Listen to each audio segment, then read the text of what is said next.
Right there. A thing of beauty.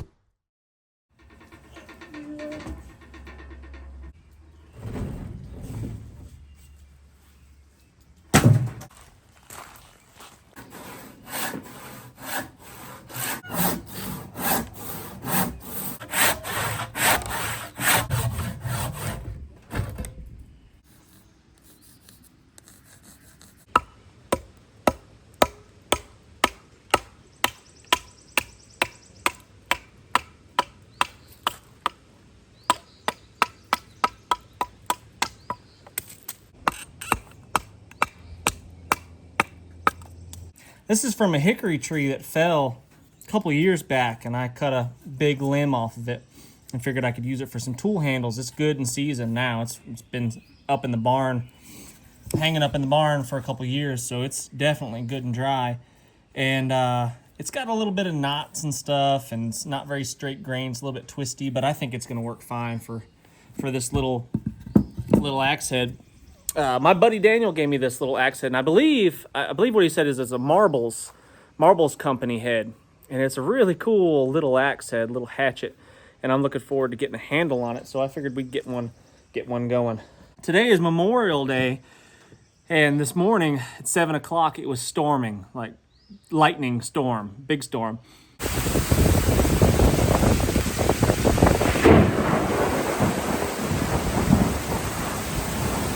And we did Murph, a workout dedicated to a fallen hero.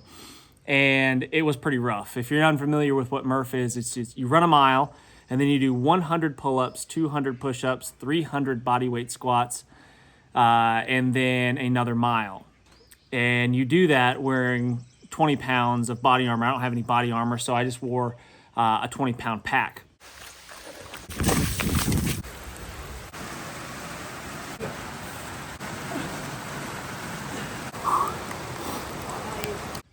And I'm not too proud to admit that I am spent. It was pretty tough. But the show must go on. So I'm gonna cut this thing down. I'm gonna get rid of this knot here. I think that's gonna give me some problems. And this handle is more than long enough. I'm gonna cut this thing down right here and work with it from there.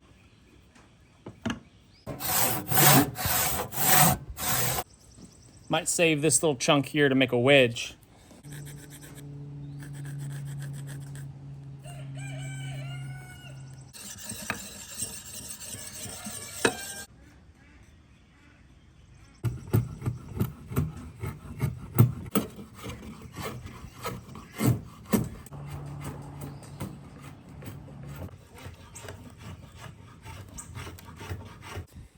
So this is a less than ideal piece of hickory here. It's got some imperfections, some knots, and a couple of bad spots in it, but I think for the small little axe head, little hatchet, it's gonna be fine.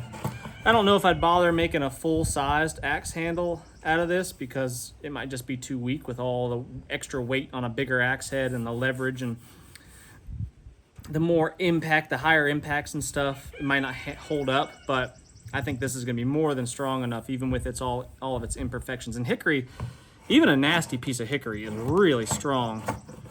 I mean, it is tough to break a hickory handle.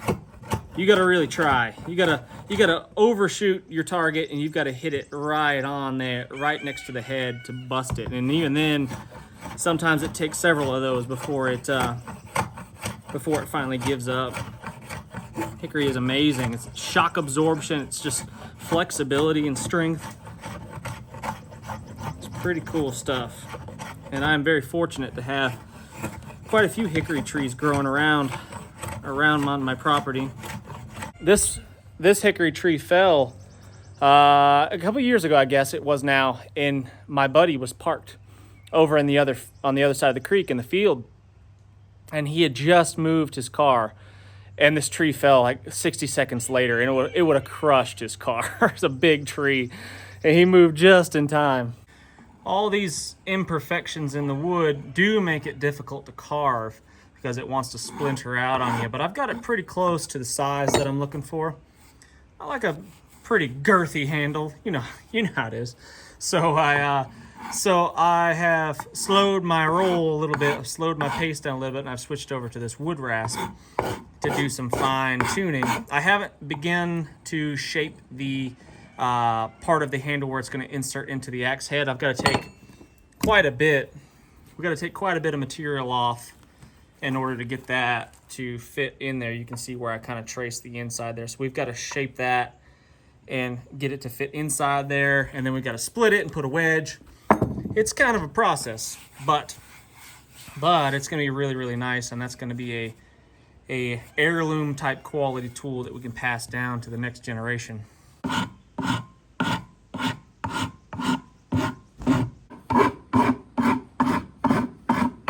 And then we'll probably just hit it with some sandpaper after we get it the shape that we want, and we'll smooth it out. If it was a really nice straight grain piece of wood, we would probably get away without even having to use sandpaper. You can finish a handle with a draw knife and make it really nice and smooth. And it looks kind of cool too. But for me, with my skill level in this imperfect carver right here and the imperfect piece of wood, this is going to be the way I'm going to do it. This tool handle's a lot like me, you know. Strong, versatile, handy, but very imperfect.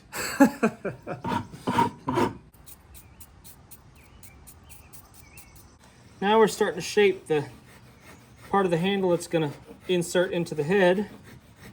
Okay, we just got to go really slow now and take our time, because you can't put it back once you take it off. I gotta unfortunately drive to Atlanta today.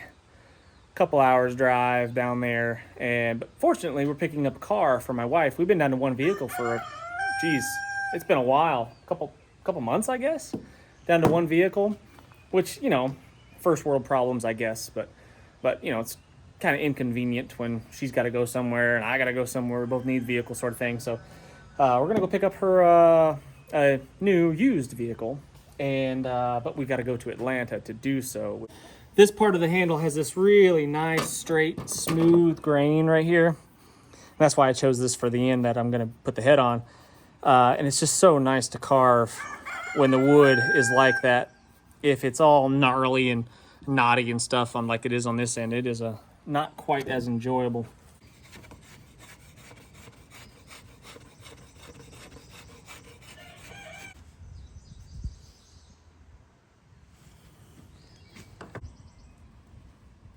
So I've marked the front. This handle has a slight curve to it. I don't know if you can see that. It's got just a slight curvature, and I want that to kind of go forward like that. And so I've marked the front, and hopefully you can see this. Let's see. And the orientation of the grain, I try to make as I try to make the orientation of the grain go this direction as much as possible, because that's going to make it stronger. That's the direction that the impact is going to be happening. And if you were to turn the grain on the side, it'd be a little bit more likely to splinter. So as much as possible, have the grains going in line with that kind of oblong oval shape right there.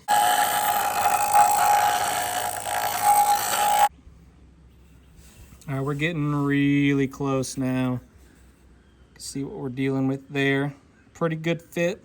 See a little bit of air gaps right there, but not bad. We just got to work it down just a little bit more. Let's say we're about halfway, somewhere in there. I want to be able to get that thing on there really tight, and I want to have about a 1/4 inch sticking up past the top of the axe head right there.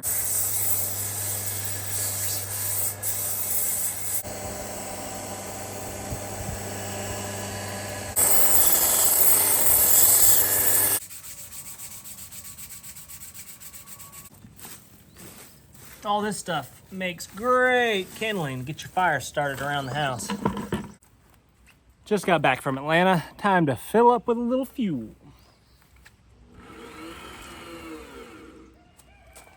It would help. It would help if I would stick the other end of the hose in the oil.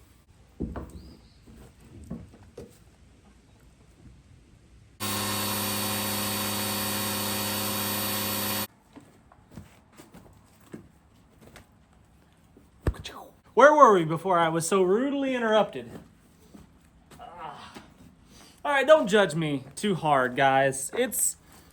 This is one of my simple pleasures in life, the San Pellegrino. It's a bit fancy, I know, but man, is there a more refreshing beverage on the planet?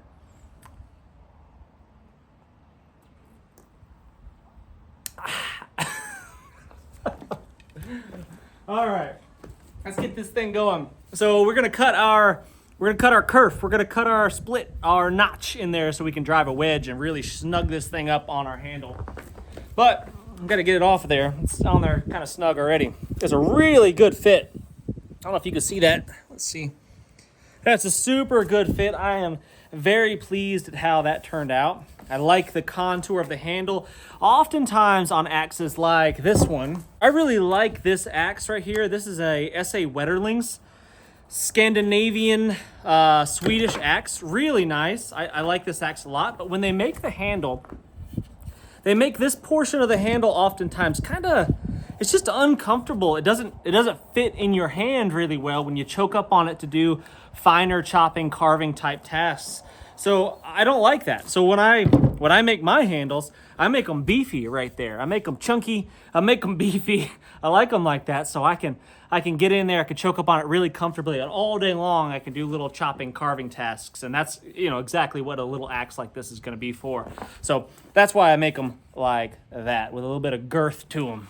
So what I need to determine is how deep to make that cut with our saw. And I'm going to use the axe head to kind of measure that. I want a little bit sticking up out of the axe, about that much right there. So let's say 1/4 inch or so. So the bottom is right there. The cheeks come down here. I'm not sure what these are. I call these cheeks.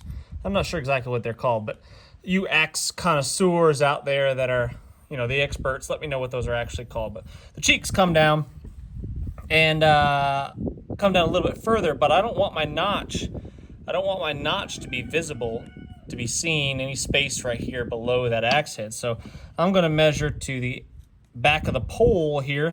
I don't want my cut that I'm going to make to go any farther down than that right there.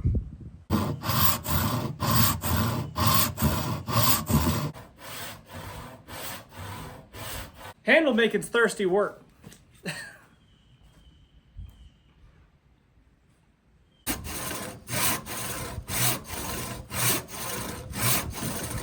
One of the most difficult parts of this process is making the wedge the proper size and getting it to seat properly, because what you don't want to happen, in my experience, is the wedge to bottom out. You don't want it to hit the bottom there before it does its full spreading. You want that wedge to get nearly to the bottom, almost to the bottom, and it's really spreading these two pieces of wood apart and locking it into place. You don't want it to bottom out before that full spread happens. So that is kind of the art. But first what we've got to do is make a wedge.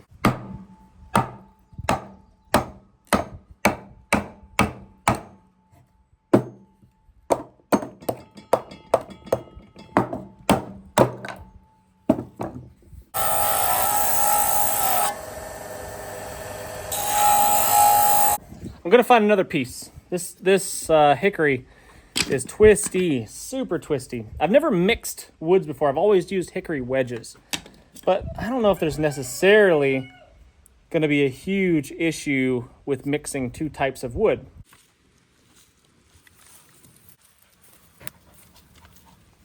So here's a pretty nice, pretty straight piece of red oak right here. I'm gonna try to take a sliver off right here and then cut it down to size, and I think that'll be perfect.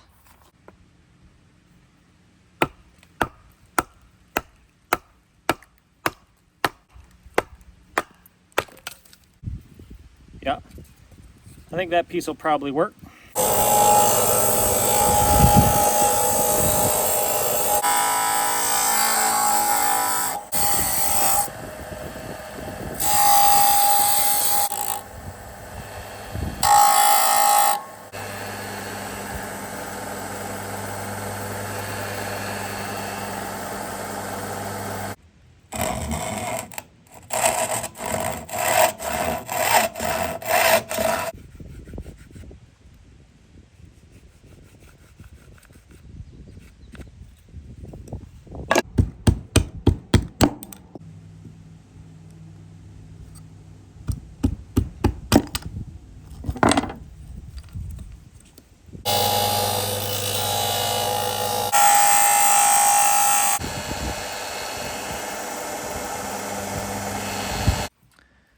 I'm just gonna mark where the bottom out position would be. So I don't want to bottom the wedge out, but if I get to this line right here, I know that I will have done that and I'll need to kind of fix it and start over essentially.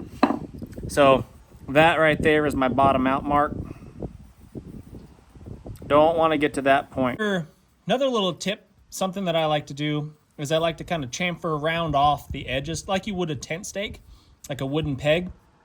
I like to round that off a little bit because when I'm pounding on this thing, even if I'm using a piece of wood to pound on it, there's a chance that it'll splinter off. So if I round off, bevel those edges a little bit, it makes it less likely to do that.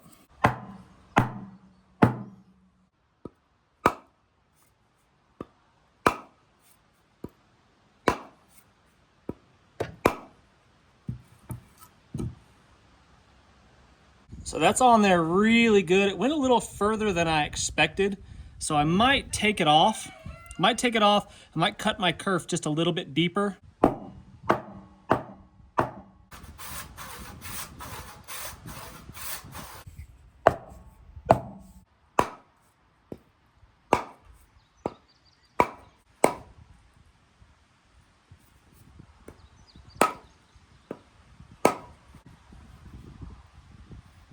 Looks good. Looks good. We're getting those little curls all the way around. So we made our new line. It's that second line right there since we had to make that cut a little bit deeper. So we're just gonna very gently start tapping this guy into place.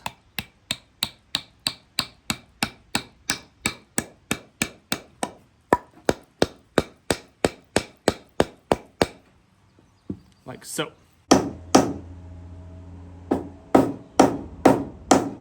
There you go. What you can see is how it spread that wood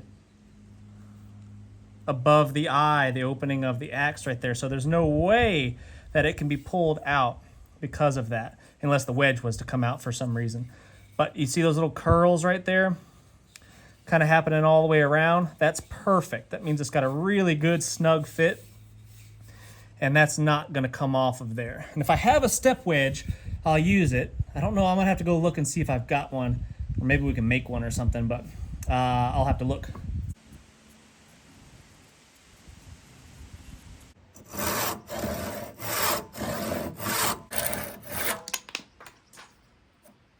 Nice. This is one of my favorite parts of the process right here. I really enjoy this part for some reason. After you cut the top of the handle off with the wedge implanted in there, it looks like that. And for some reason, I just think that that is beautiful. Especially since it's two different types of wood. It looks cool when it's the same kind of wood, but especially if it's two different types of wood. Maybe if this works and it works well, this might be kind of my new thing. That might be how I always do it. That little extra touch right there is really nice.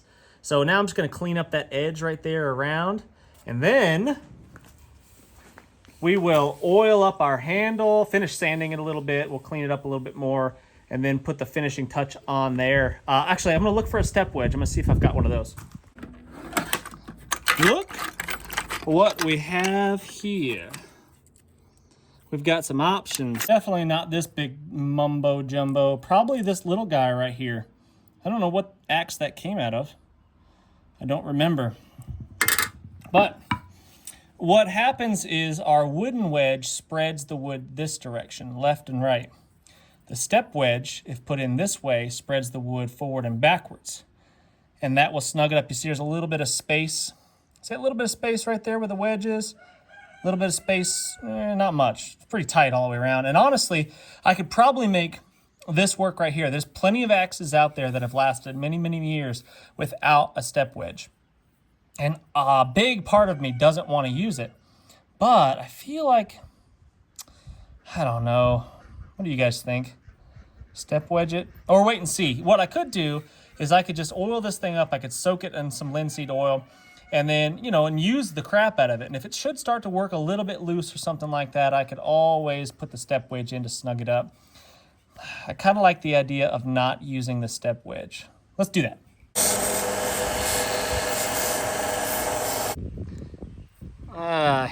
Hit the axe head a little with the sandpaper there, but no big deal. I don't really like the polished look that much anyway, so hey, you know, a little rough and scuff is kind of what I like, and that's, you know, I like some of the tool marks left in the handle like that. So, but I'm gonna sand a little bit more, clean it up just a bit more, and then we're gonna oil it up.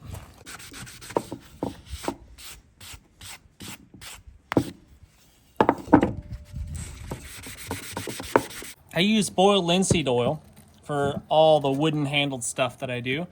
And I like to soak the axe head in oil if possible. I've used motor oil for this, and that works pretty good too. But I prefer linseed oil. And that's what we're gonna use today. So I'm just gonna soak this thing.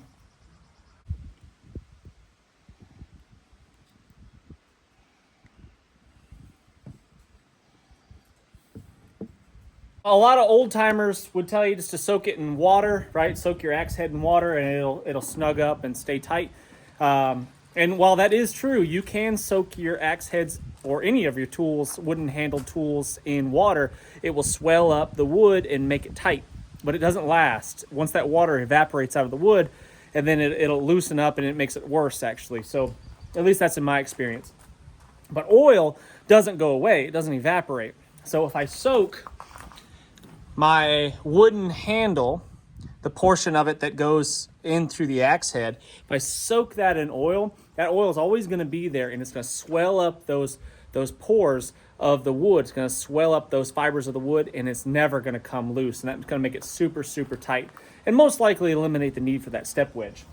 So I'm going to let that sit there for like 20-30 minutes. All right, time's up. It's been at least 20 minutes. That's got a good soak. Oh man, that looks nice. Holy cow. I don't know if you guys appreciate this as much as I do, but that looks pretty dang awesome.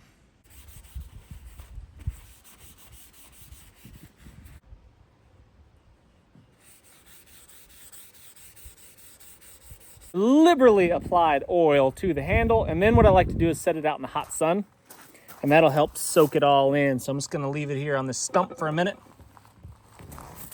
and let that oil soak all into the wood.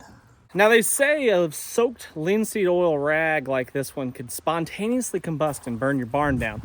I don't know if that's true. Never seen that happen, but I don't really want to risk it, so I always throw it out here in the burn pit. I really like the way the sheath turned out on this ulu, right? I like the way that works. It kind of snaps into place, and this little plastic flap here, piece of Kydex, keeps it from coming off. It locks into place really, really well. So I'm thinking I'm going to try to make something like that for the axe. Let's see. What I need is a piece that has a long flap like this.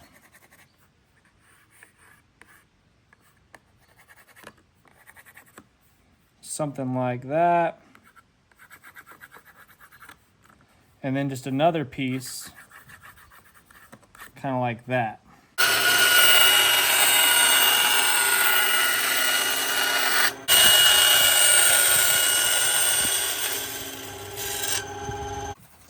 There's our two pieces that we're working with, and that looks good. I think the only thing that could have turned out better is I could have made my wedge just a tiny bit wider and would have closed up that tiny little gap right there, but I'm being real picky. Well, I'm going to call that an oil hole. That's how I will apply new oil in the future. I meant to do that. That was all by design. What? You don't have a Daniel Defense toaster oven? Nothing but the best around here. Let's bake this baby 450 degrees. See if that does it. Getting there. Not quite. Let's do this way. Like that. Like so. Close her up. Like that. Clamparooski.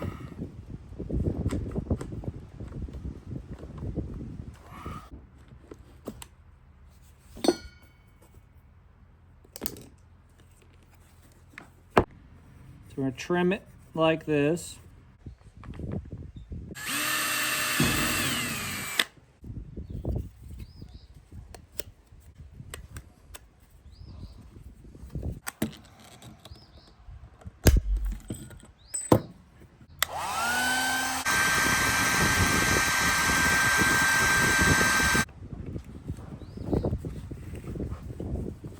also want you to be able to see what I'm doing.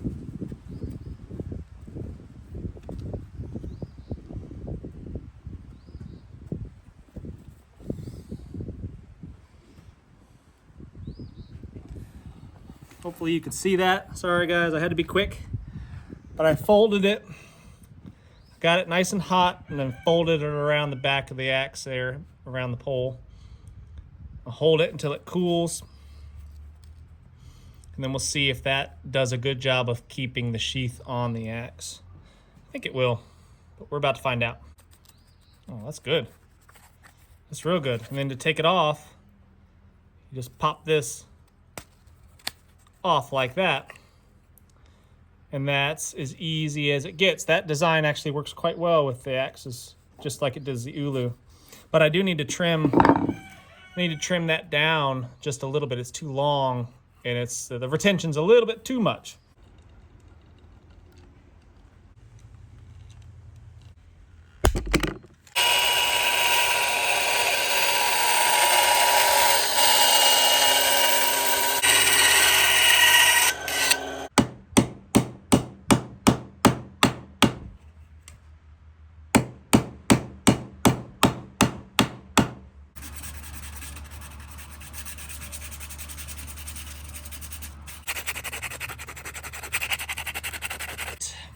I think that turned out pretty good. It's a little dirty, but I think that turned out pretty awesome. And I'm going to go out on a limb there and say this is just about the perfect axe sheath. That's a good design, if I do say so myself. It goes on easy. It stays on really secure. I mean, that's not coming off of there. It's not going to actually come off in your pack or something and end up cutting you or your gear. It comes off really, really easy with one hand. That's pretty good right there. Patent pending, of course. I require 10% off of any profits made off of this design. Anyway, that looks good. Now we just need to do the finishing touches on our blade. And for that, I use a diamond stone. This is a 1200 grit. The edge on here is pretty good as is, but I'm going to touch it up just a little bit with a 1200 grit. Dunk it in my bucket of water. Dunk it in my bucket of water, give me a little slurry action there, and then I look down from the top, and I'm looking down the edge of the blade right there, and I am bringing my stone to the blade, and then I'm just going to make small little circles like that. Small little circles, the full length of the blade, full edge of the blade, watching the angle, and that is going to give me a really nice razor's edge. Like I said, this axe does not need much.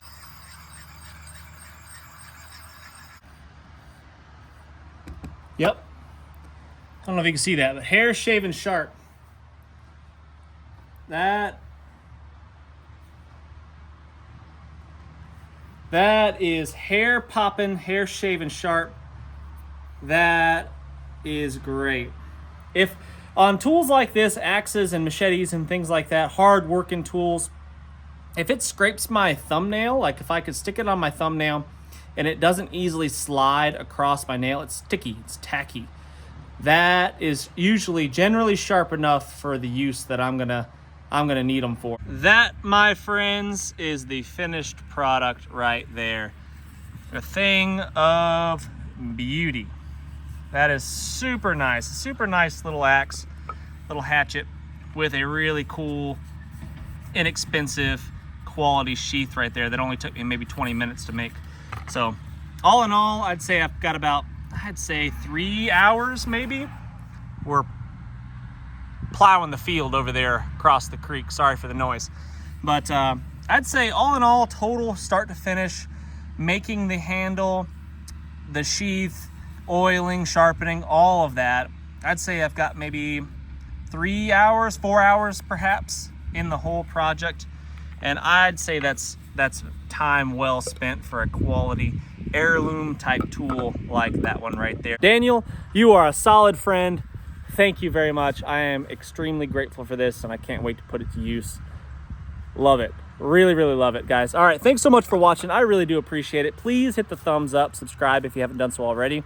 Share the video with anybody. Does not matter. Share it with your mom, share it with your sister, share it with another account that you've created. It doesn't matter. The shares are really helpful, and I'd be really grateful for them. I cannot wait to see you on the next one.